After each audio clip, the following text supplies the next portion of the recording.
Welcome back everyone to my Let's Play of The Legend of Zelda Oracle of Ages. Last episode, Maverick started exploring Rolling Ridge, the home to the Gorons. In the past, the Goron Elder is trapped under a landslide, and the only way they would be able to free him is if they had a bomb flower. Maverick went to the present to try to locate a bomb flower, but unfortunately the Gorons in the present can't grow any bomb flowers because the Great Moblin has set up a palace on the Rolling Ridge, and as long as he's there, he's preventing them from planting the bomb flowers. So Maverick decided, well, I'm gonna go try to get rid of the Great Moblin. Unfortunately, the Great Moblin anticipated a would-be hero coming and ruining his plot. So he has a little trap inside his palace. Basically, the floor collapses once you step on a certain tile. And unfortunately, Maverick, he's not fast enough to be able to outrun that trap. So he's going to have to go back to the past and find some Pegasus seeds. That'll allow him to outrun the trap and then jump back into the present to confront the Great Moblin. Hopefully remove his palace and get one of those bomb flowers that he needs to save the Goron Elder. So we are in the past where there is some Pegasus seeds. And they, just like in Oracle of Seasons, they increase your speed. So with these in hand, or in Maverick's paw, he'll finally be able to get past that trap that the Great Moblin set on the first floor of his palace. So we can use our harp then to warp back to the present. The Great Moblin is, his palace is just to the north there.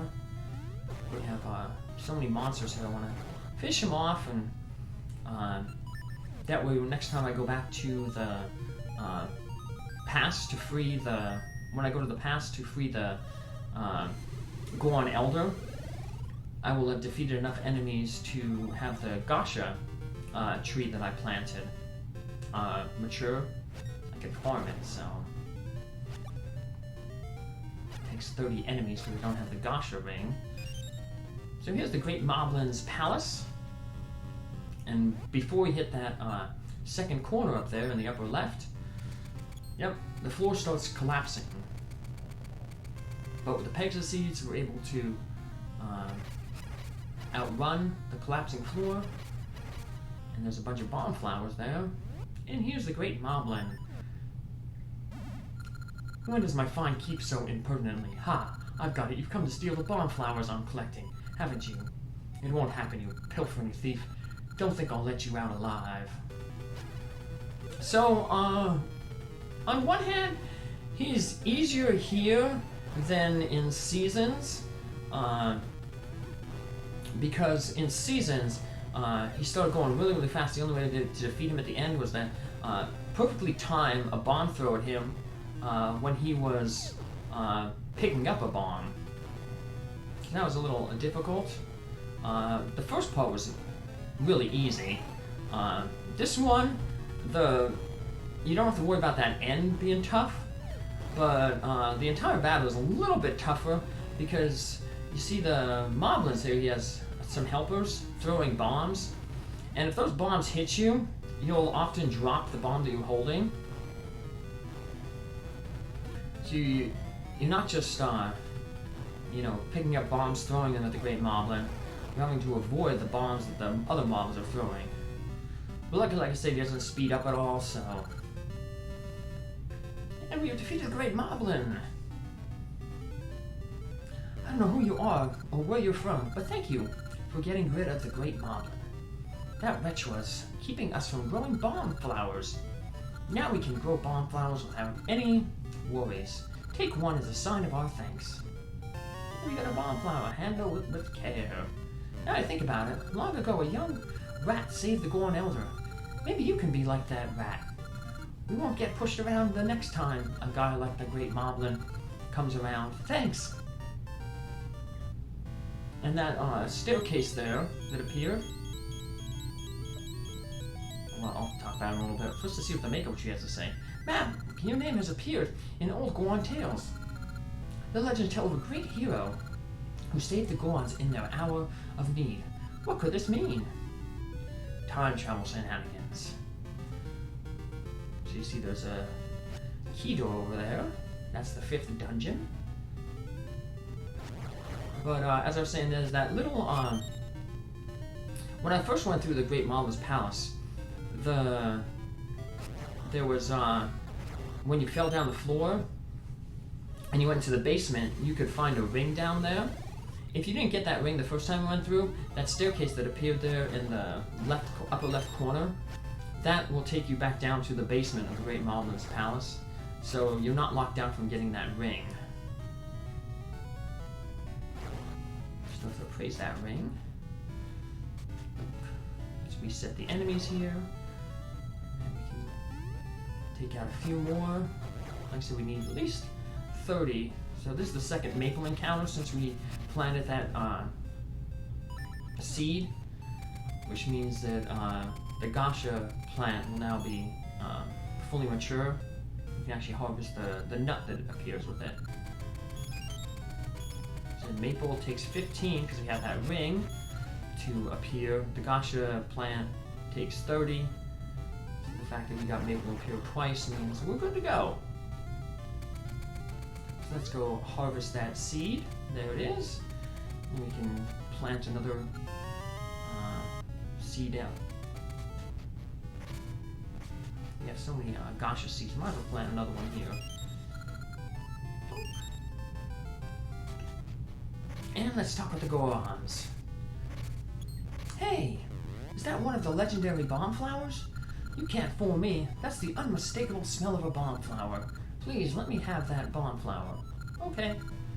Thank you. Now we can save the Elder. And unlike the Goron Elder in Seasons, this Goron Elder is tiny. Huh? What's wrong, brothers? Were you worried about me? Ah ha ha ha ha. A rock that size can't hurt me. Ah ha ha ha ha. Did you bring us the bomb flowers? Sorry to trouble you. This is the shiny key I found on the northern peak. I never found the keyhole. So I'll give this to you. Well, we saw the keyhole, but the keyhole is in the present. Just take good care of the bomb flowers you bought. We'll fill the peak with them. The Elder caused such a fuss. I'm so relieved the Elder is okay. Let's see what these guys have to say. It's wonderful. The Goron Elder was unharmed. The Elder is so full of energy. I should follow his example. And the Elder couldn't find the keyhole because it's 400 years in the future. So we're gonna have to work back there then. They found a way to save the Elder. Now we can continue digging that new tunnel. What's going on? I heard a loud noise. Now it was the bomb flower that we set off. So the Elder was all right. That's good. You rats are looking stranger every day. What happened? I don't know. Maybe eating too many presidential biscuits.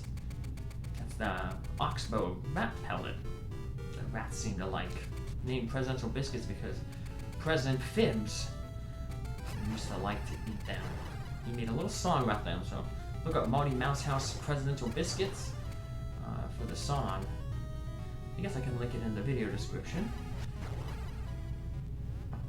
Alright. So now we're going to use our Tune of Codes to jump back into the present. And besides that staircase that appeared after destroying the Great Moblin's palace, this cave also appeared. And this cave will lead us to Dungeon 5. Greater speed gives greater distance. So just like we got that clue in Link's Awakening and Oracle of Seasons, in order to jump larger gaps, you need to use the Pegasus Seeds along with your Rock's Feather. You only have to do that one gap there, though. All the other gaps here we can clear. You can use the Pegasus Seeds to clear all these gaps here, but you don't need them. you can just take a longer route. I'm taking the longer route because there's some bushes up here that I want to chop down. Not that there's anything really important usually in bushes, it's just, you know, usually like an item or a rupee, heart. But now we use that shiny key, and we can enter the 5th dungeon. The Crown Dungeon.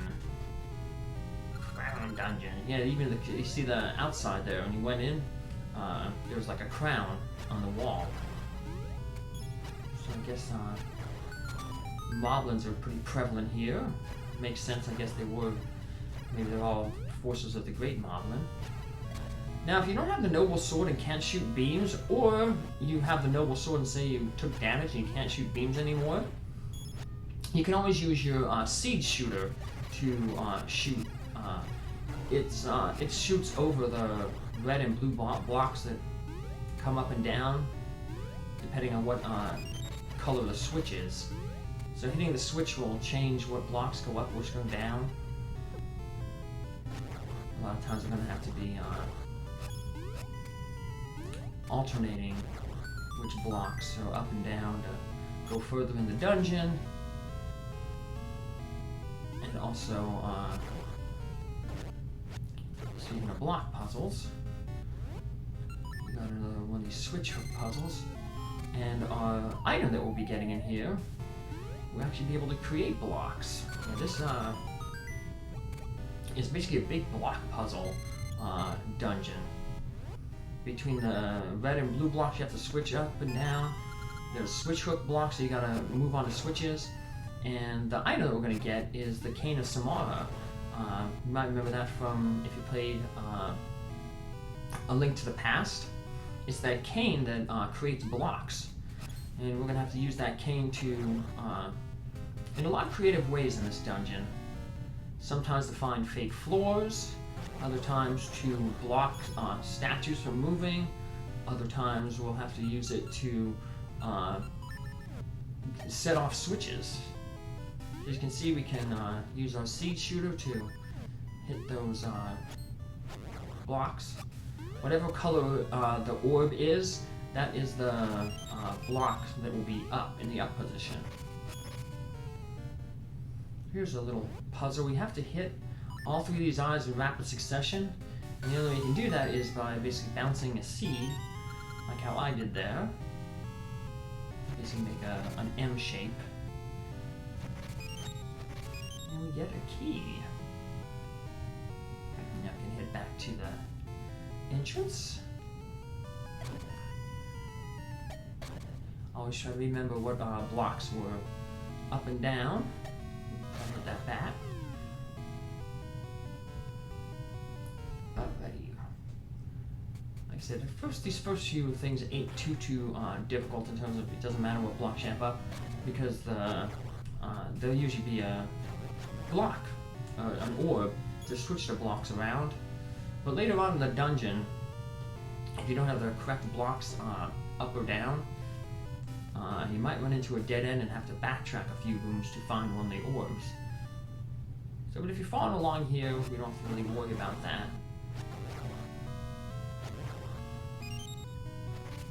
So over this way is where the boss is, but we can't get to the boss yet because we don't have the boss key.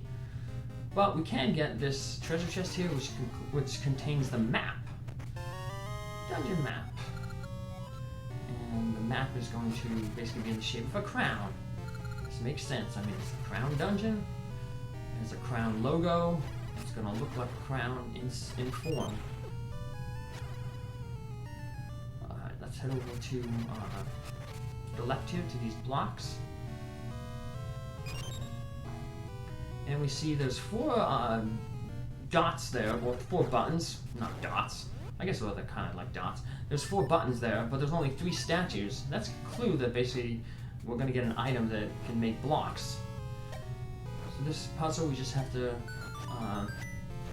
use our Seed Shooter to light the torches, and based on you light the torches based on how the spinny things are rotated. So there we saw, when you stepped on a block, it basically showed you a pattern. That's the pattern we're going to have to replicate with these statues. If you forget what the pattern is, you can just go back over, jump on the thing again, jump over the, step on the button, and then that will show off the pattern again. But I remember what the pattern was here. I'm just trying to put everything in order. Okay, there we go. And now we got the Cane of Samaria. Use it to create blocks. Now because we can jump in this game, one new use that the block will have is on those side-scrolling areas. We'll be able to create blocks and jump on them, so we'll be able to actually jump to higher ledges. You can only jump one tile vertically, but with the block now we can get to 2 tiles. Just create a block, and here's where we need the block to stand on that button. Pull down, and we get a small key. One thing the cane doesn't do, that it did do in A Link to the Past, was you could lay a block down, and then if you use the cane again after the block was down, the block would break into 4 pieces and shoot off in a cross-shaped direction, or like a lowercase t, left, right, up, and down, and that could injure enemies. Doesn't do that properly in here. If you use the cane and create a block, and then you use the cane again, basically the previous block that you created will just disappear.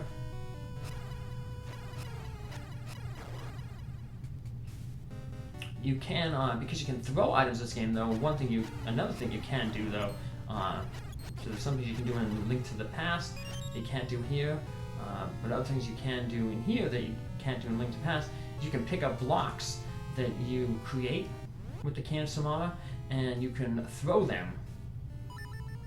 So you can pick blocks up, throw them at enemies. Well, that's kind of difficult. You could use it against the mini-boss. We're going to see, not in this episode, because, once again, the dungeons are getting a little bit longer, so we're not going to be able to really complete them in one episode. But the mini-boss is a repeat of a boss from Link's Awakening. So this is a dark room. Obviously you can't see where the floor is. Even if you're playing on the Game Boy Advance, which tends to have a lighter screen.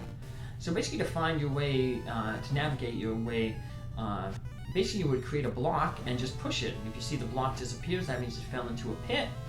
And you're just going to have to avoid stepping there. So yeah, basically you just feel your way around using the cane. Now you could go all the way around. There's obviously a longer pattern you can take here, but once you get down to this corner here, if you don't fall like how Maverick did just there, you can use the Rock's Feather to jump across that little gap and basically cut out half of this puzzle, which is what I'm going to do here. I'm just going to set the block down, find out where I can jump. Okay, there, I'm close as I can go. And I just make this short little top over. And they have a nice thing, they have the switch hook diamond up there. So all I have to go is just the left, switch hook, and then we don't have to worry about navigating way back. Although because we're going to leave after this, we could have just fell in the pit and started back at the staircase. But let us leave that trap. And let us also basically leave this dungeon. There's still a lot more of the dungeon to go, but like I say, we just really don't have the time to finish it all in one. But you know, the game is nice that the dungeons are, they usually have, like they said, that mini-boss that sets up, you know, like usually in the middle. And even if you don't get to the mini-boss, like I don't do here, a lot of times the dungeon is small enough that you can easily walk your way back to the entrance and save your game there and just start the next game at the entrance, which is basically what Maverick is going to do right here. Step out, step back in, save our game right here, and then, like I said, we always start our game basically at the last door that we entered, so I'll see you here in the next episode to complete this dungeon. Take care, have a good one, thanks for following along, bye!